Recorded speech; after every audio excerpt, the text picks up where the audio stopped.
Hello guys, welcome back to my channel. Last பார்ட்டில் நம்ம ஹீரோயினி புருஷனை எதிர்த்து பேசிட்டு இருந்திருப்பா. அப்போ சடனாக அவளுக்கு மயக்கம் வந்துடும். மயக்கம் போட்டு விழுந்திருப்பா.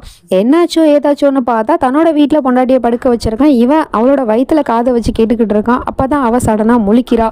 அவள் லாஸ்ட்டாக பார்க்கும்போது தன்னோட மொத்த குடும்பமே இறந்து போயிட்டாங்கல்ல. அதனால ஒரு பதட்டத்தோடையே ராகவ் அப்படின்னு சொல்லிட்டு எழுந்திருக்கிறா. ஆனால் அவன் சர்ப்ரைஸ் அப்படின்னு சொல்லிட்டு வீடியோ காலில் தன்னோட மொத்த ஃபேமிலியும் இப்போ உயிரோட உட்காந்து பேசிட்டு இருக்காங்க. அதை காட்டுறான். அவங்கள பார்த்ததுக்கப்புறம் நம்ம ஹீரோயினி ரொம்ப சந்தோஷமாயிடுறா. அப்பா, அம்மா, தங்கச்சி, தம்பி, பாட்டி எல்லாரும் நல்லா இருக்கீங்களா அப்படின்னு சொல்லிட்டு கேட்குறாங்க. நாங்கள் நல்லா இருக்கோம், நீ எப்படிமா இருக்க அப்படின்னு சொல்லிட்டு ரொம்ப ஹாப்பியாக அவங்க பேசிட்டு இருக்காங்க. இவனும் அந்த பக்கம் உட்காந்துக்கிட்டு நீ எப்படிமா இருக்க சியா, நீ இப்போ நல்லா இருக்கல அப்படின்னு சொல்லிட்டு பாசமலையே பொழிஞ்சிக்கிட்டு இருக்கான். அவங்க எல்லாரும் வீடியோ காலில் பேசிக்கிட்டே ஒரு ஹாப்பியான நியூஸ் இருக்கு மாமா, அதை நாங்கள் சொல்றதை விட நீங்களே சொல்லுங்க அப்படின்னு தங்கச்சி சொல்றா. அவனும் சொல்றான், உனக்கு என்னாச்சுன்னு தெரியல, நீ திடீர்னு பேசிட்டு இருக்கும் போதே டக்குன்னு மயக்கம் போட்டு விழுந்துட்ட. அப்புறமா நான் டாக்டருக்கு கால் பண்ண, பயந்து போய் அவங்க வந்து செக் பண்ணி பார்த்துட்டு ஒரு குட் நியூஸ் சொன்னாங்க, வி ஆர் பிரெக்னன்ட்னு சொல்றான். நம்ம ஹீரோயினுக்கு பயங்கர சந்தோஷமா இருக்கு. அங்க வீடியோ கால்லையும் மொத்த ஃபேமிலி கங்க்ராச்சுலேஷன் சொல்லி பாராட்டிக்கிட்டு இருக்காங்க. அது பார்த்தாதுக்கு இவன் வேற, நான் அப்பா ஆக போறேன், நீ அம்மா ஆக போற baby, I am so happy அப்படின்னு சொல்லிட்டு பேசிட்டு இருக்கான். ஆனா இப்போ இவளுக்கு இவ்வளவு நேரம் சந்தோஷப்பட்டால அது அப்படியே கொஞ்ச நேரத்துல சோகமா மாறிடுது. ஏன்னா புருஷங்கார பண்ண அந்த கொடுமையெல்லாம் தான் ஞாபகத்துக்கு வந்துட்டு போகுது.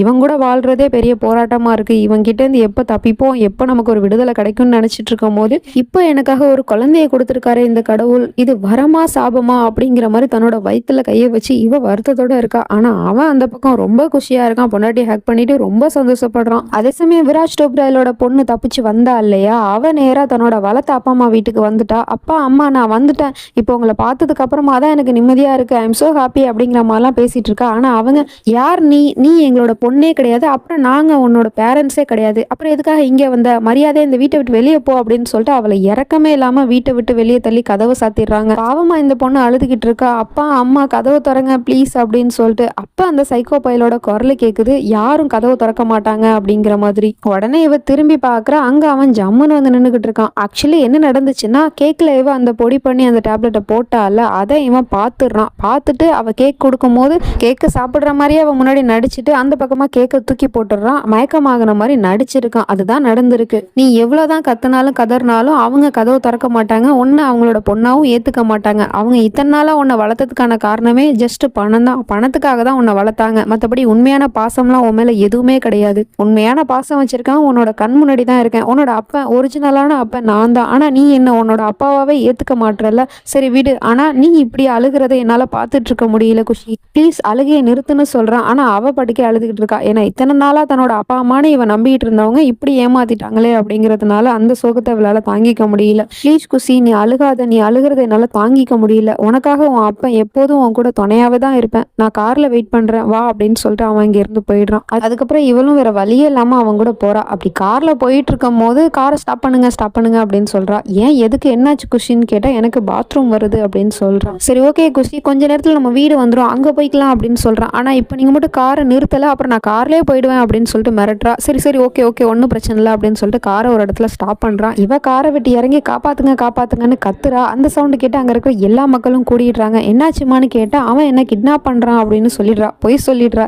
என்னாச்சு குஷி, நீ ஏன் இப்படி பண்ணுற அப்படின்னு சொல்லிட்டு இவன் கேட்டால், ப்ளீஸ் இவங்கிட்ட என்னை காப்பாற்றுங்க அப்படின்னு சொல்லிட்டு ஆக்டிங்கை போட்டு நடிச்சுக்கிட்டு இருக்கா. அங்கே இருக்கிறவங்க எல்லாரும் போலீஸுக்கு கால் பண்ணிடுறாங்க. போலீஸும் வந்துருது. இவனை அரெஸ்ட் பண்ண போகிறாங்க. ஆனால் என் பொண்ணை நான் எதுக்காக கடத்தணும், அவள் பொய் சொல்கிறா, அவள் என்னோட பொண்ணு தான், ப்ளீஸ் நீங்கள் இதெல்லாம் தலையிடாதீங்க அப்படின்னு சொல்லிக்கிட்டு இருக்கான். ஆனால் அவன் என்ன சொல்கிறான்னா, இவன் யாருன்னு எனக்கு தெரியாது, இவன் பொய் சொல்கிறான், என்னை கடத்திட்டு போக பார்க்குறான் அப்படின்னு சொல்லிடுறா. போலீஸ் அப்போ யார் நம்பும், பொண்ணை தானே நம்பும், அதுவும் குழந்தை வேற அதனால அவள் சொல்கிறதான் கேட்குறாங்க. அரெஸ்ட் பண்ணிட்டு போக பார்க்குறாங்க. அப்படி ஒரு பிரச்சனையை உருவாக்கிட்டு இந்த பொண்ணு இங்கேருந்து மறுபடியும் எஸ்கேப் ஆகி ஓடி போயிடுறா. இந்த பக்கம் நம்ம ஹீரோயினி இப்போ பிரெக்னென்ட் ஆயிருக்கா. ஆனால் இதை நினச்சி சந்தோஷப்படுறதை விட இப்போ ரொம்பவே அதிகமாக யோசிக்க ஆரம்பிச்சிட்டா. வேதனை தான் படுறா. ஒருவேளை குழந்தை பிறந்துச்சுன்னா அப்போ எப்படிலாம் இந்த ராகவ் நடந்துப்பான் அப்படின்னு சொல்லிட்டு இப்போவே ஒரு இமேஜினேஷன் பண்ணி பார்க்குறா. அதில் குழந்தைக்கு ஃபீவர் வருது, டாக்டர்கிட்ட போனான்னு சொன்னால் இவன் டாக்டர்லாம் போகக்கூடாது அப்படின்னு சொல்கிறான். நானே என் பிள்ளைய வந்து கியூர் பண்ணிக்கிறேன் அப்படிங்கிற மாதிரி சொல்லிக்கிட்டு குழந்தைய கொடுக்க மாட்டேங்கிறான். அப்புறம் கொஞ்சம் பெரிய பையனை ஆனதுக்கப்புறம் அந்த பையன்கிட்ட இவன் ரூடாக நடந்துக்கிட்டு இருக்கான். ஏன் இப்படி பண்ணிக்கிட்டு இருக்கீங்க, அவன் சின்ன பிள்ளை அப்படின்னு சொன்னால் இவனா சின்ன பிள்ளை, இவன் உலகத்தையே வித்துருவான் அப்படின்னு சொல்லிட்டு இவனோட அந்த பைத்தியக்காரத்தனத்தை, இவனோட அந்த ரூட்னஸை அந்த குழந்தைகிட்ட, பச்சை குழந்தைகிட்ட காட்டுறான். இப்படிலாம் நாளைக்கு ஃபியூச்சரில் நம்மளோட குழந்தை பாதிக்கப்படுறத நான் விரும்பலை அப்படின்னு சொல்லிட்டு இப்போவே இதுக்கு நான் ஒரு முடிவு முடிவு எடுத்தாகணும். இதுக்கப்புறமும் நான் அமைதியா இருந்தேன்னா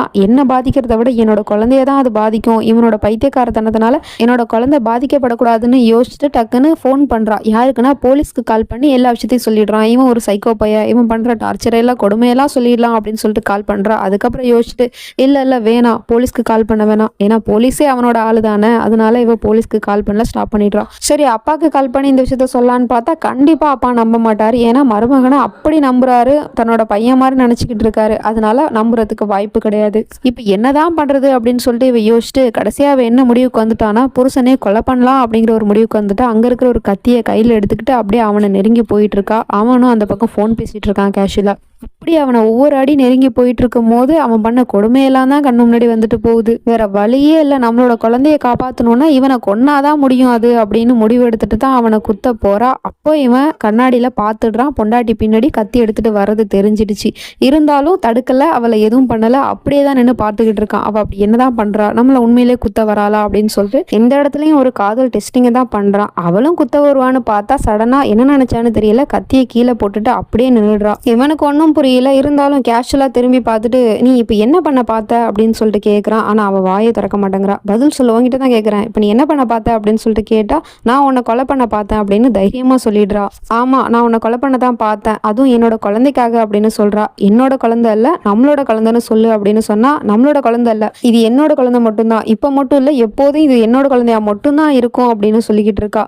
இவனுக்கு ஒன்றும் புரியல, ஏன் இப்படி திடீர்னு பொண்டாட்டி ரியாக்ட் பண்றா அப்படின்னு பார்த்துக்கிட்டு இருக்கான். அவளும் சொல்றா, நானும் எல்லா பெண்களும் மாதிரியுமே ஒரு சாதாரண கல்யாண வாழ்க்கையை தான் நான் வாழணும்னு நினைச்சேன். ஆனா நீங்க என்னை எப்போதும் கொடுமை தான் படுத்துனீங்க, சித்திரவதை தான் படுத்துனீங்க. அதுக்காக நீங்க என் மேல வச்சிருக்க காதல் பொய்ன்னு நான் சொல்ல மாட்டேன், அது 100% உண்மை. நீங்க என் மேல வச்சிருக்க காதல் உண்மைதான். ஆனா அதே நேரத்துல உங்களோட பைத்தியக்காரத்தனத்தையும் என்னால மறுக்க முடியாது. என்னோட இந்த கல்யாண வாழ்க்கையில உங்களோட பைத்தியக்காரத்தனத்தினால என்ன நீங்க அடிமை மாதிரி வச்சிருந்தீங்க, இதுக்கப்புறமும் முடியாது. இப்போ நான் இந்த முடிவு எடுத்ததுக்கான காரணமே என்னோட குழந்தை தான். என்னோட குழந்தையாவது நிம்மதியான ஒரு சந்தோஷமான வாழ்க்கையை வாழணும்னு ஆசைப்படுறேன். ஆனா உங்ககிட்ட இருந்தா அது கண்டிப்பா முடியாது. என்னோட குழந்தையை நீங்க என்ன மாதிரியே அடிமைப்படுத்தி தான் வச்சிருப்பீங்க. இன்னைக்கு நான் என் குழந்தைக்காக ஒரு முடிவெடுத்து உங்களை விட்டு நான் விலகலான்னு முடிவெடுத்துட்டேன். இதுக்கப்புறம் நீங்க என்னை என்னதான் மிரட்டினாலும் சரி, என்னதான் பயமுடுத்தினாலும் சரி, அதுக்கெல்லாம் நான் பயப்பட போறதே கிடையாது. நீங்க என்ன வேணா பண்ணிக்கோங்க அப்படின்னு சொல்லிட்டு நம்ம ஹீரோயினி அவனை விட்டு ஒரே தடியா விலகி போயிட்டு இருக்கா. ஆனா இவனால அதை தாங்கிக்க முடியல. உடனே பொண்டாட்டிக்கிட்ட போய் இப்போ என்னமாச்சு, எதுக்காக நீ இப்படிலாம் பேசிட்டு இருக்க, இந்த மாதிரி நேரத்துல இப்படிலாம் நீ பேசுறது ரியாக்ட் பண்றதுலாம் ரொம்பவே தப்புமா. இப்போ என்ன உனக்கு, என்ன நீ கொல்லணும் தானே ஆசைப்பட்ட, வெயிட் வரேன் அப்படின்னு சொல்லிட்டு அங்க இருக்கிற கத்தி எடுத்து அவ கையால கொடுத்து இவன் கழுத்துல வச்சு என்ன கொல்லுமா கொல்லு அப்படின்னு சொல்லிக்கிட்டு இருக்கான். ப்ளீஸ் ராகவ் விடுங்க, என்னால உங்களை கொல்ல முடியாது அப்படின்னு சொல்றா. ஆனா ப்ளீஸ் என்னை விட்டு நீ போயிடாத அப்படின்னு சொல்லிட்டு காலில் விழுந்து கெஞ்சி அழுகுறான். நீ இல்லாத ஒரு வாழ்க்கையை என்னால நினைச்சு கூட பார்க்க முடியாது. இப்போ எனக்கு ஒரு பெரிய சந்தோஷம் கிடைச்சிருக்கு, அது நம்ம குழந்தை தான். என்னோட குழந்தைய என்கிட்ட இருந்து பிரிச்சிடாத. இப்போ என்ன உனக்கு, நான் உன்னை கொடுமைப்படுத்துறேன், டார்ச்சர் பண்றேங்கிறது தானே உன்னோட கம்ப்ளைண்ட். இதுக்கப்புறம் நான் நீ சொல்ற மாதிரிலாம் நடந்துக்கிறேன், உன்னை நான் பாசமா பாத்துக்கிறேன், அன்பா பாத்துக்கிறேன். இதுக்கப்புறம் நான் உன்னை கொடுமையே படுத்த மாட்டேன், ப்ளீஸ் என்ன நம்புமா, எனக்கு ஒரு வாய்ப்பு கொடு அப்படின்னு சொல்லிட்டு கெஞ்சி கதறி கேட்டுக்கிட்டு இருக்கான். நம்ம ஹீரோயினி பார்த்துட்டு இருக்கா. இவன் உண்மையிலே திருந்திட்டானா என்ன, ஒன்றும் புரியல. நம்ம ஹீரோயினி இவன் பேசினதெல்லாம் கேட்டு இவனுக்கு இன்னொரு வாய்ப்பு திரும்பவும் கொடுப்பாளா, இல்லை இவளோட முடிவை மாத்திக்காம அவளோட வாழ்க்கையை வாழ்றதுக்காக அவனை விட்டு போயிடுவாளா அப்படிங்கிறதெல்லாம் நம்ம வெயிட் பண்ணி தான் பார்க்கணும். நெக்ஸ்ட் என்ன நடந்துச்சுங்கிறதுலாம் நம்ம அடுத்த வீடியோவில் பார்த்து தெரிஞ்சுப்போம். அது வரைக்கும் பை ஃப்ரெண்ட்ஸ்.